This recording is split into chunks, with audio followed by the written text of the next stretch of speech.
പരിശുദ്ധാത്മാവേ സഹായക, നിരന്തരമെന്നെ സഹായിക്കണേ. പരിശുദ്ധാത്മാവേ സഹായക, നിരന്തരമെന്നെ സഹായിക്കണേ. നിത്യവും കൂടെ വസിക്കുന്നോനേ, അഭിഷേകത്തിനഗ്നി നിറച്ചിടണേ. നിത്യവും കൂടെ വസിക്കുന്നോനേ, അഭിഷേകത്തിനഗ്നി നിറച്ചിടണേ.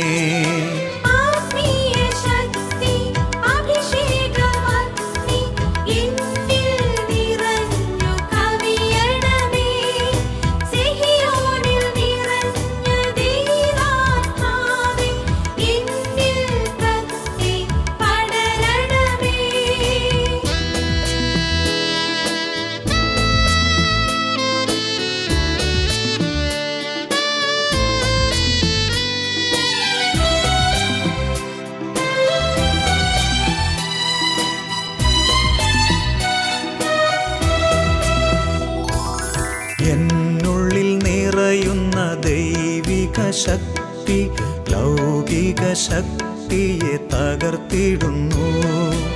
എന്നുള്ളിൽ നിറയുന്ന ദൈവിക ശക്തി ലൗകിക ശക്തിയെ തകർത്തിടുന്നു. പാപനീതി ന്യായ ബോധ്യങ്ങൾ ഹൃത്തിൽ നിറച്ചെന്നെ അഭിഷേചിക്കൂ. പാപനീതി ന്യായ ബോധ്യങ്ങൾ ഹൃത്തിൽ നിറച്ചെന്നെ അഭിഷേചിക്കൂ. പരിശുദ്ധാത്മാവേ സഹായക, നിരന്തരമെന്നെ സഹായിക്കണേ.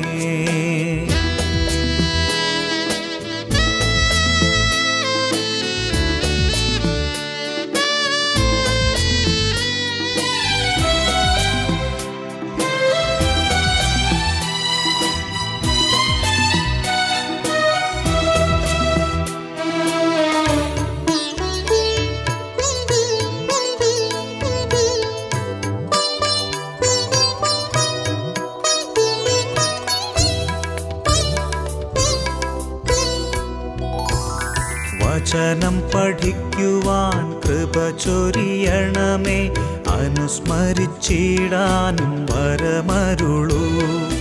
വചനം പഠിക്കുവാൻ കൃപ ചൊരിയണമേ, അനുസ്മരിച്ചിടാനും വരമരുളൂ.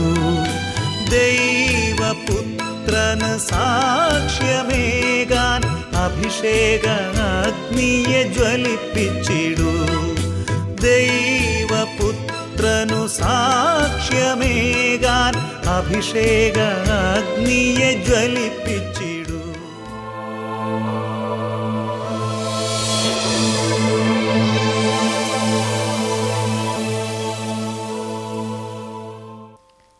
യേശുവേ സ്തോത്രം, യേശുവേ നന്ദി. അഭിഷേകാഗ്നിയുടെ എല്ലാ പ്രേക്ഷകർക്കും കർത്താവായ യേശു ക്രിസ്തുവിൻ്റെ ധന്യനാമത്തിൽ കൃപയും സമാധാനവും. Price the Lord. ഇന്ന് നമ്മൾ ചിന്തിക്കുന്ന വിഷയം, ഈ തകർച്ച എവിടെ നിന്ന്? എസെക്കിയേലിൻ്റെ പുസ്തകം 4-ാം അധ്യായം 16-ാം തിരുലിഖിതം. അവർ ഭയത്തോടെ അപ്പം തൂക്കി ഭക്ഷിക്കുകയും വെള്ളം അളന്നു കുടിക്കുകയും ചെയ്യും. ഒരു നിമിഷം നമുക്ക് പ്രാർത്ഥിക്കാം. ഓ ദൈവമേ, ഈ നിമിഷങ്ങളിൽ അങ്ങയുടെ ആത്മാവിനെ ഞങ്ങളുടെ ഹൃദയങ്ങളിലേക്ക് സമൃദ്ധമായി വർഷിക്കണമേ. ജെറമിയ പ്രവാചകന്റെ പുസ്തകം 33-ാം അധ്യായത്തിൽ 3-ാമത്തെ തിരുലിഖിതം. എന്നെ വിളിച്ചപേക്ഷിക്കുക, ഞാൻ മറുപടി നൽകും. നിന്റെ ബുദ്ധിക്ക് അതീതമായ മഹത്തും നിഗൂഢവുമായ രഹസ്യങ്ങൾ ഞാൻ വെളിപ്പെടുത്തും. ഓ ദൈവമേ, ഈ നിമിഷങ്ങൾ വെളിപാടിൻ്റെ നിമിഷങ്ങളാകട്ടെ.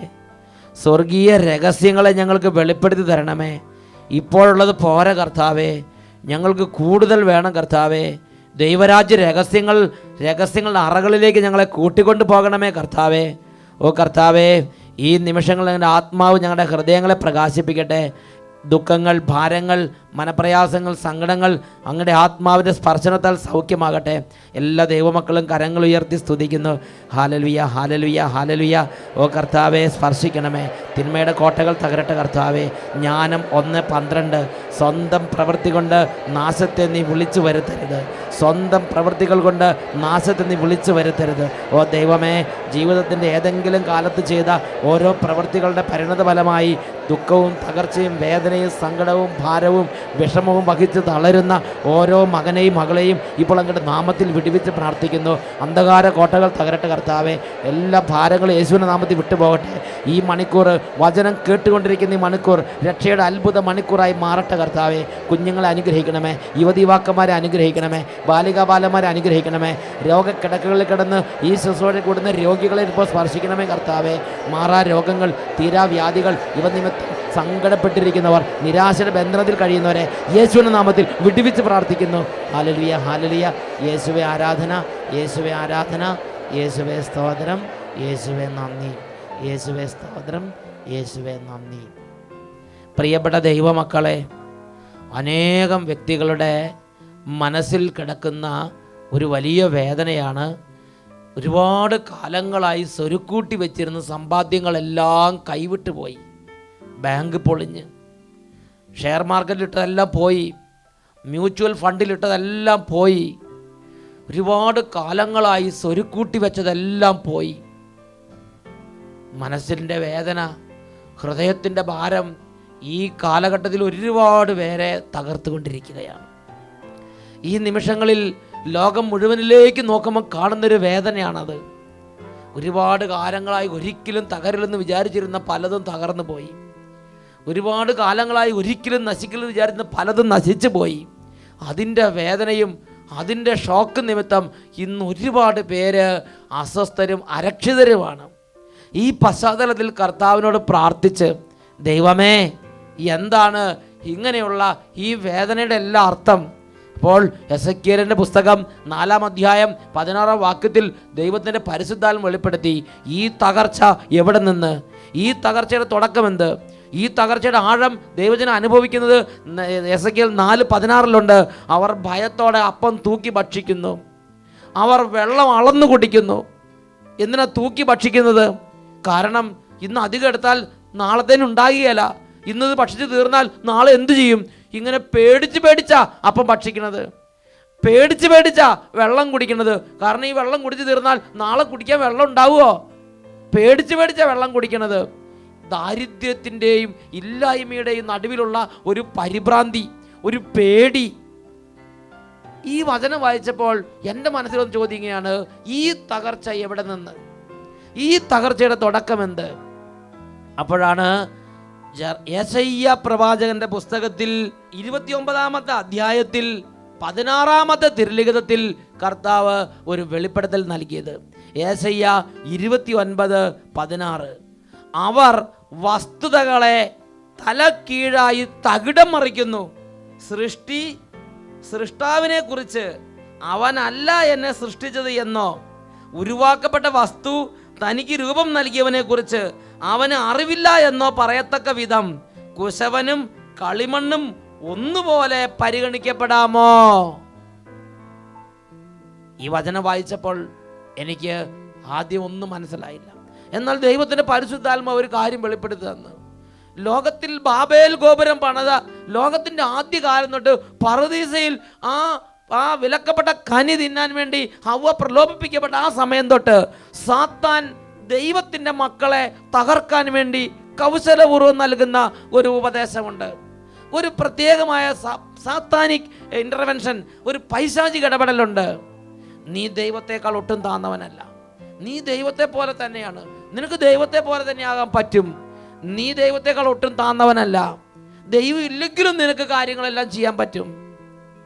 ഇന്ന് ലോകം അന്ന് തൊട്ട് ഇന്ന് വരെ ലോകത്തിൻ്റെ ആ ഗതിയിൽ സംഭവിക്കുന്ന ഓരോ തരത്തിലുള്ള സംഭവവികാസങ്ങൾ എടുത്ത് പഠിച്ചു നോക്കുക. ഇന്നത്തെ ലോകത്തെ ഒന്ന് എടുത്ത് പഠിച്ചു നോക്കുക. ഇന്നത്തെ ലോകത്തിൽ കാണുന്നൊരു പ്രത്യേക പ്രതിഭാസമാണ് ദൈവത്തെ നിഷേധിക്കുക, ദൈവത്തെ അവഗണിക്കുക. Y God? ദൈവം എന്തിന്? ദൈവം ഇല്ലെങ്കിലും എനിക്ക് ജീവിക്കാൻ പറ്റില്ലേ? ഈ ദൈവം എന്തിനാ? I am not bothered about God. ദൈവത്തെക്കുറിച്ച് എനിക്ക് വലിയ പരിഗണനയൊന്നുമില്ല. ദൈവം ഉണ്ടോ ഇല്ലോ എനിക്കറിയാൻ പാടില്ല. ഇങ്ങനെ സ്വന്തം ശക്തിയെ ആശ്രയിക്കുകയും സ്വന്തം ശക്തിയെ ദൈവമായി കരുതുകയും ചെയ്യുന്ന ഒരു പ്രത്യേക പൈശാചിക ബന്ധനം, ഒരു പൈശാചിക രീതി മനുഷ്യ മക്കളുടെ ഹൃദയങ്ങളിൽ രൂഢമൂലമായി കിടക്കുകയാണ്. അതാണ് യെശയ്യായുടെ പുസ്തകം 29 അധ്യായം 16 വാക്യം. വസ്തുതകളെ നീ തല കീഴ്മേൽ മറിക്കുന്നു. സൃഷ്ടാവിനോട് അവനല്ല എന്നെ സൃഷ്ടിച്ചത് എന്ന്, ഉരുവാക്കപ്പെട്ട വസ്തു തനിക്ക് രൂപം നൽകിയവന് കുറിച്ച് അവന് അറിവില്ല എന്ന് പറയത്തക്ക വിധം കുശവനും കളിമണ്ണും ഒരുപോലെ ഗണിക്കപ്പെടുന്നു. സൃഷ്ടിയായ മനുഷ്യൻ സൃഷ്ടാവിനോട് കൂടെ കയറി ഇരിക്കാൻ തക്കവണ്ണം അവൻ്റെ ധാർഷ്ട്യം, അവൻ്റെ മനസ്സിൻ്റെ അഹങ്കാരം ഇന്ന് പൂത്തൊലഞ്ഞിരിക്കുകയാണ്. അവൻ ദൈവത്തെക്കുറിച്ച് അവൻ ചിന്തിക്കാൻ ഇഷ്ടപ്പെടുന്നില്ല, ദൈവത്തെക്കുറിച്ച് കേൾക്കാൻ ഇഷ്ടപ്പെടുന്നില്ല, ദൈവത്തിൻ്റെ ശുശ്രൂഷകളും അവൻ ഇഷ്ടമല്ല. ഞായറാഴ്ചകളിൽ ദേവാലയങ്ങളിലേക്ക് നോക്കുക. ഇവിടുത്തെ ഏതാനും ചില കാര്യങ്ങൾ, ഏതാനും ചില പള്ളികളെ മാത്രം ചിന്തിച്ചാൽ പോരാ, ലോകവ്യാപകമായി ഈ വിഷയത്തെക്കുറിച്ച് ചിന്തിക്കണം. പട്ടണങ്ങളിലെ ദേവാലയങ്ങൾ, വലിയ വലിയ ആളുകൾ താമസിക്കുന്ന പ്രദേശങ്ങളിലെ ദേവാലയങ്ങൾ, യൂറോപ്യൻ രാജ്യങ്ങളിലെ ദേവാലയങ്ങൾക്ക് ചെന്ന് നോക്കുക. ദൈവത്തെക്കുറിച്ച് ശ്രവിക്കാൻ താല്പര്യമില്ല. അതാണ് യെശയ്യായുടെ പുസ്തകം 30 അധ്യായത്തിൽ 9 തിരുലിഖിതം.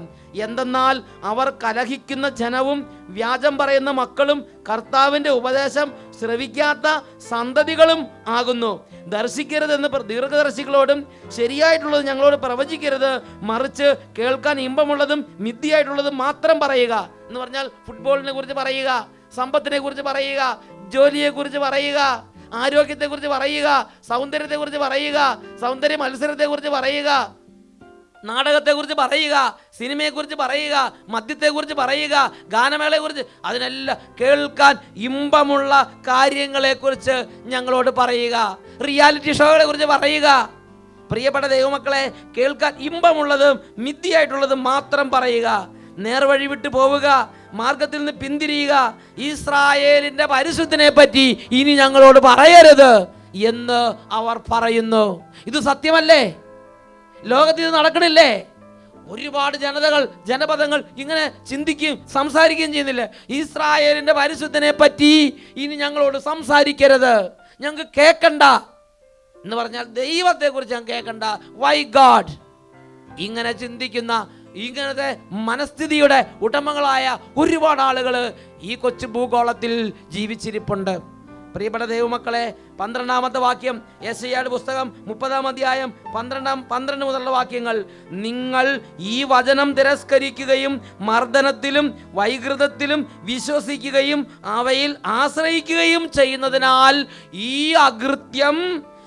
അകൃത്യം നിങ്ങൾക്ക് തകർന്നു വീഴാറായി തള്ളി നിൽക്കുന്ന ഉയർന്ന മതിലിലെ വിള്ളൽ പോലെയായിരിക്കും.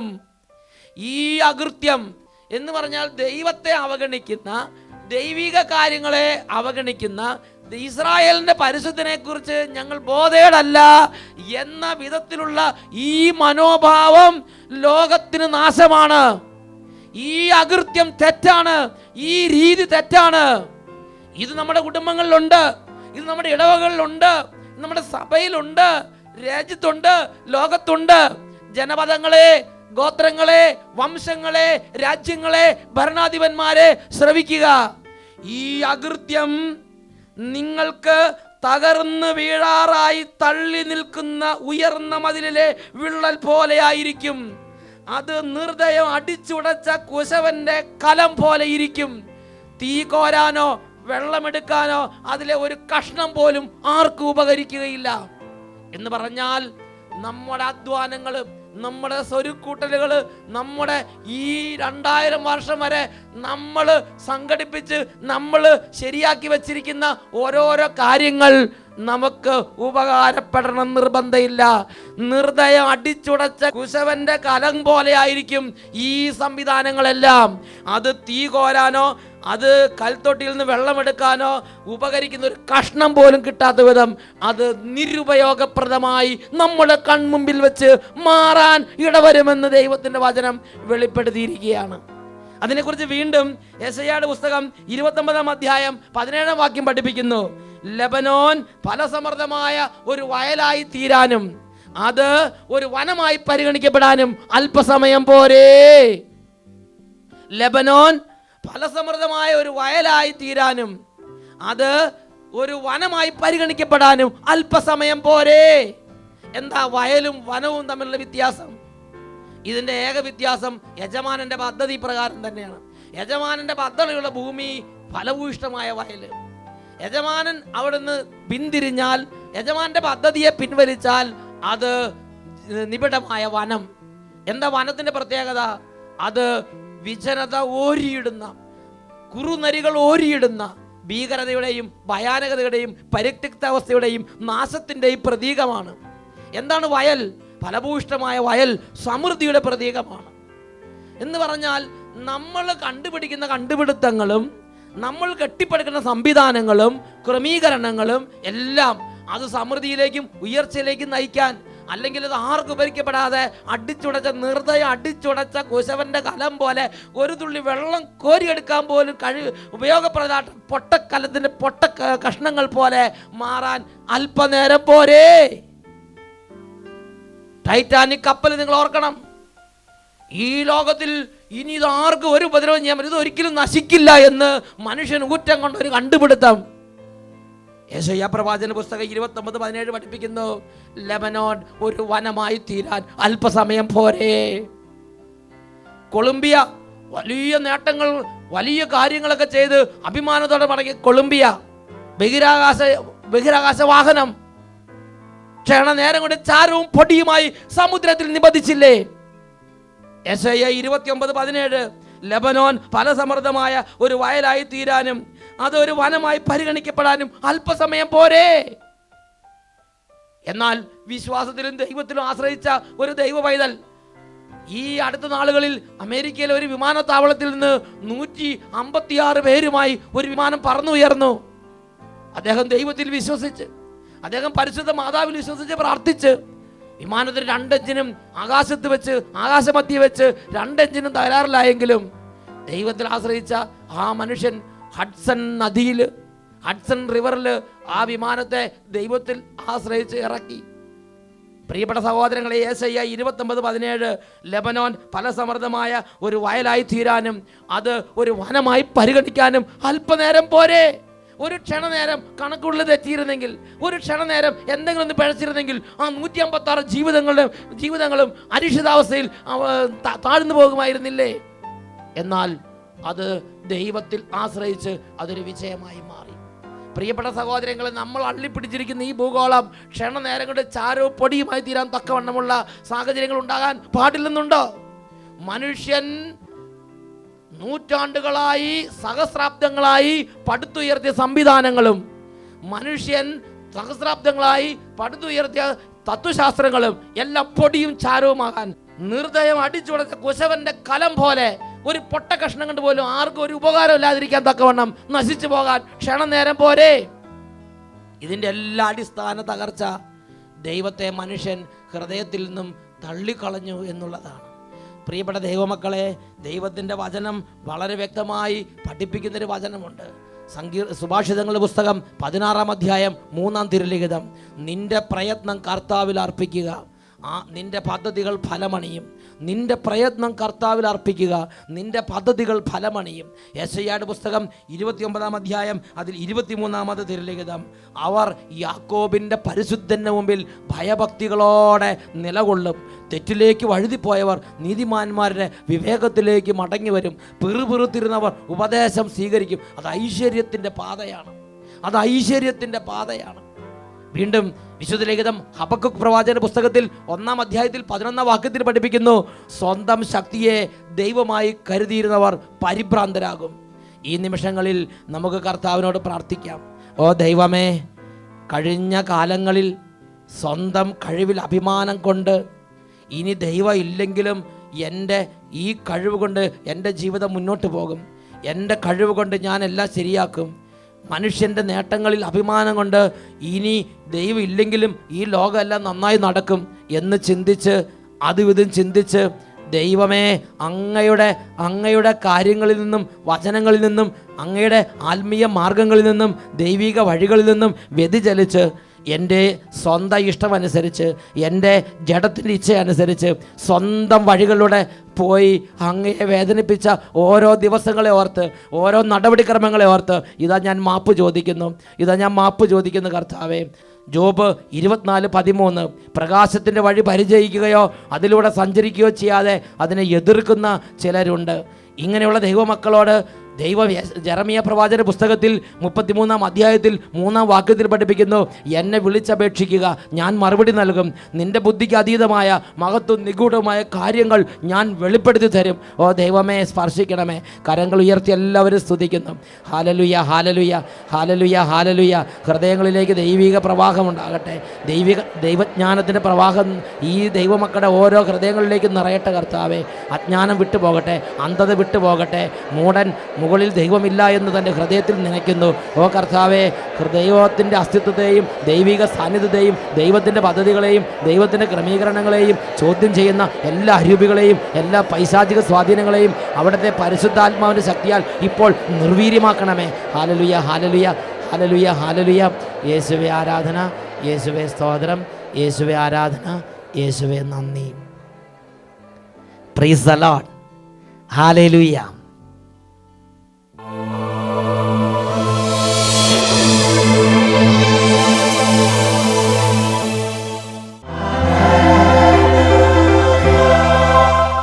സങ്കീർത്തന പുസ്തകം 25-ാം അധ്യായത്തിൽ 12-ാം തിരുലിഖിതം, കർത്താവിനെ ഭയപ്പെടുന്നവൻ ആരോ, അവൻ തെരഞ്ഞെടുക്കേണ്ട വഴി കർത്താവ് കാണിച്ചു കൊടുക്കും. അവൻ ഐശ്വര്യത്തിൽ വാഴും, അവൻ്റെ മക്കൾ ഭൂമി അവകാശമാക്കും. ഇതാ സകല ലോകത്തിൻ്റെയും സകല ജനപദങ്ങളുടെയും പ്രത്യാശയായ യേശുക്രിസ്തുവിൻ്റെ നാമത്തെ വിളിച്ച് ഈ നിമിഷം പ്രാർത്ഥിക്കുന്ന സകല ദൈവമക്കളുടെ മേലും സ്വർഗത്തിൻ്റെ സമ്പത്ത് വർഷിക്കപ്പെടും. സകല ജനത്തിനു വേണ്ടിയുള്ള പ്രത്യാശയാണ് യേശു കർത്താവ്. 2 കരങ്ങൾ യേശുക്രിസ്തുവിൻ്റെ സന്നിധിയിലേക്ക് ഉയർത്തുക. ഇപ്പോൾ രോഗികൾ പ്രാർത്ഥിക്കട്ടെ, ക്ഷീണിതർ പ്രാർത്ഥിക്കട്ടെ, വിദ്യാർത്ഥികൾ പ്രാർത്ഥിക്കട്ടെ, യുവതിയുവാക്കന്മാർ പ്രാർത്ഥിക്കട്ടെ. ഓ കർത്താവേ, അങ്ങയുടെ അത്ഭുത ശക്തി ഇപ്പോൾ വ്യാപരിച്ചുകൊണ്ടിരിക്കട്ടെ. മാറാരോഗങ്ങൾ അങ്ങയുടെ നാമത്തിൽ സൗഖ്യമാകട്ടെ. ഓരോ തരത്തിലുള്ള പരിശ്രമങ്ങൾ നടത്തിയിട്ടും വിജയം കാണാതെ പരാജയത്തിന് മേൽ പരാജയം അനുഭവിച്ചുകൊണ്ടിരിക്കുന്ന ദൈവമക്കളുടെ സംരംഭങ്ങളുടെ മേലുള്ള കെട്ടുകൾ അഴിയട്ടെ കർത്താവേ. തിന്മകൾ മാറിപ്പോട്ടെ കർത്താവേ. കോട്ടകൾ തകരട്ടെ കർത്താവേ. ആധിപത്യങ്ങൾ തകരട്ടെ. ഓ കർത്താവേ, മാറി രോഗങ്ങൾ വന്ന് കുടുംബത്തെ പീഡിപ്പിച്ചുകൊണ്ടിരിക്കുന്ന കുടുംബങ്ങളിൽ നിന്ന് മാറി വരുന്ന രോഗങ്ങളെ ബന്ധിക്കുന്നു കർത്താവേ. കിടപ്പ് രോഗികളുടെ മേൽ സൗഖ്യമില്ലാത്ത രോഗപീഠകളെ ശാസിച്ച് രോഗത്തെയും രോഗത്തിൻ്റെ ബന്ധങ്ങൾ അഴിച്ച് വിടുവിച്ച് പ്രാർത്ഥിക്കുന്നു. ഓ കർത്താവേ, മക്കളില്ലാത്ത കുടുംബങ്ങൾക്ക് വേണ്ടി പ്രാർത്ഥിക്കുന്നു. യേശുവിൻ്റെ നാമത്തിൽ തടസ്സങ്ങൾ മാറിപ്പോകട്ടെ. എത്ര ശ്രമിച്ചിട്ടും ഭവന നിർമ്മാണം പൂർത്തിയാകാത്തവർ, എത്ര ആഗ്രഹത്തിന് വിവാഹം നടക്കാത്തവർ, എത്ര പഠിച്ചിട്ടും ജയിക്കാത്തവർ, ഓരോ തരത്തിൽ ആത്മീയ മേഖലയിൽ ബന്ധിക്കപ്പെട്ട് കിടക്കുന്നവർ, മദ്യപാനത്തിൻ്റെയും പലതരത്തിലുള്ള പൈശാചികപ്പെടുന്ന ബന്ധനത്തിൽ കിടക്കുന്നവർ ഇപ്പോൾ യേശുവിൻ്റെ നാമത്തിൽ സൗഖ്യം പ്രാപിക്കട്ടെ. Hallelujah, hallelujah, hallelujah, hallelujah. യേശുവേ ആരാധന, യേശുവേ സ്തോത്രം.